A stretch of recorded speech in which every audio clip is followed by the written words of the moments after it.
Okay, so dito na kami sa Viking Ship Museum. So maulan pa rin yung weather, yung bus namin. Pasok tayo ngayon sa Viking Ship Museum nila, no? Very historical. Yep. So 30 minutes lang tayo dito, no? Okay. Ayun yung tour guide natin. Okay, so tingnan natin yung talagang yung mga natirang Viking ship dati, no? So very historical to sa mga Norway. Kilala ang Norway sa mga Vikings. Yan o, yung mga ganyang ship, no? So you see, ayun yung tour guide natin. Okay.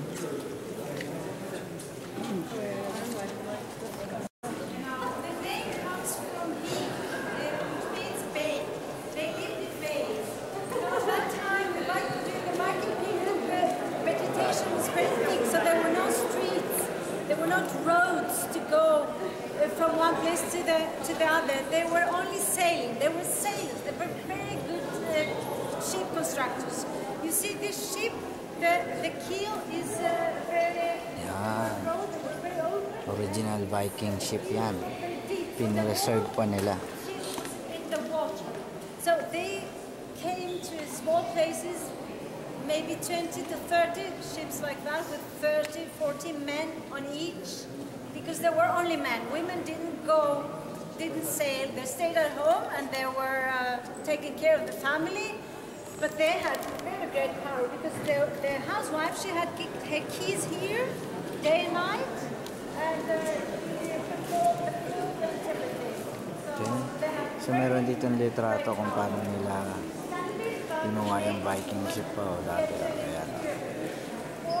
Okay. So kunan natin siya. Laki pala niya, no?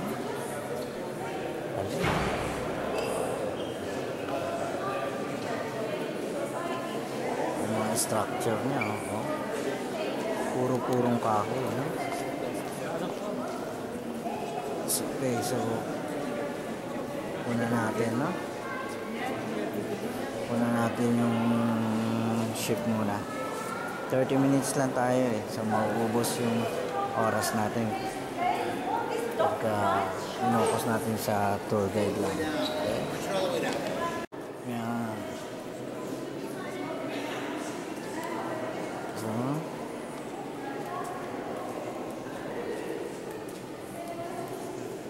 yan yung kabuuan niya, oh.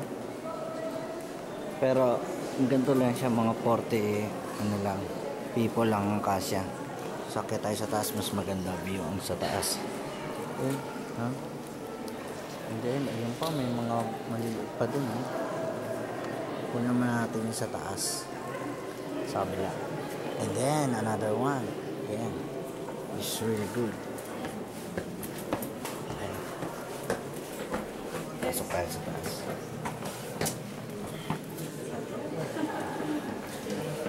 Yan. Nakita mo ng buo yung talagang Viking ship. Oh. Ayun, mga kahoy-kahoy pa, oh.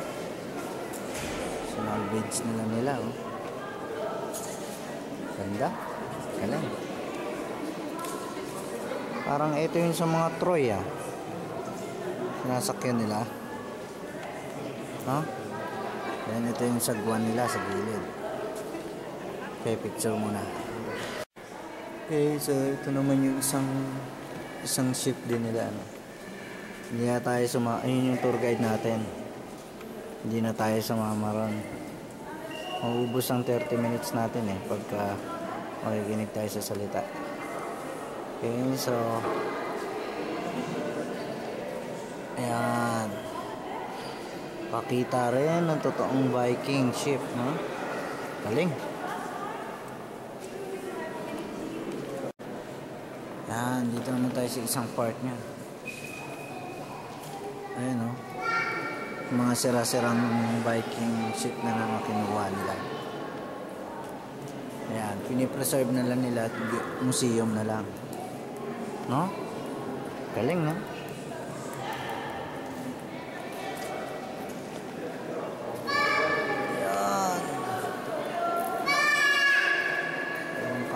talaga yan.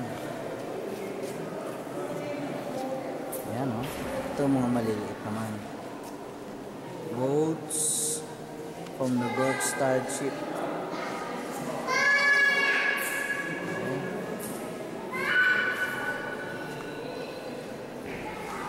Ayan, ito yung parang bahay-bahay nila, no? Mga sunog na to eh, oh. Mga nasunog. Sorry. Mga nasunog na to eh, nakakahoy eh. Ayan, oh. Pinaserve na lang.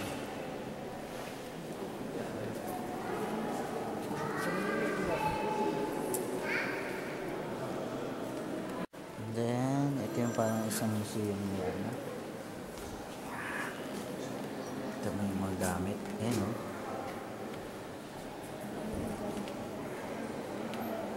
May mga litrato sila na kung paano nakita yung mga Viking ship dati. Tapos yung mga natirang mga gamit.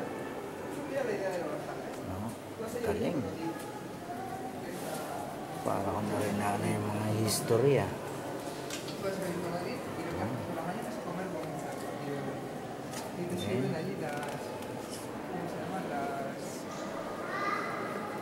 Lalo na to, oh. Parang cargo nila. Yung gulong kahoy pa, oh. Oh.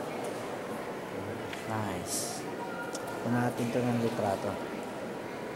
Okay. Yan yung mga nakuha nilang gamit, no?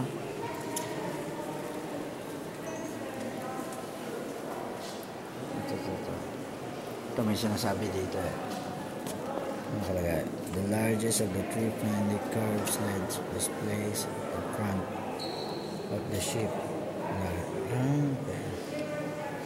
So yun nga, yung mga nakukuha nga niya part dun sa nahukay nilang ang mga piniserve nilang Viking ship, no? Galing, ha?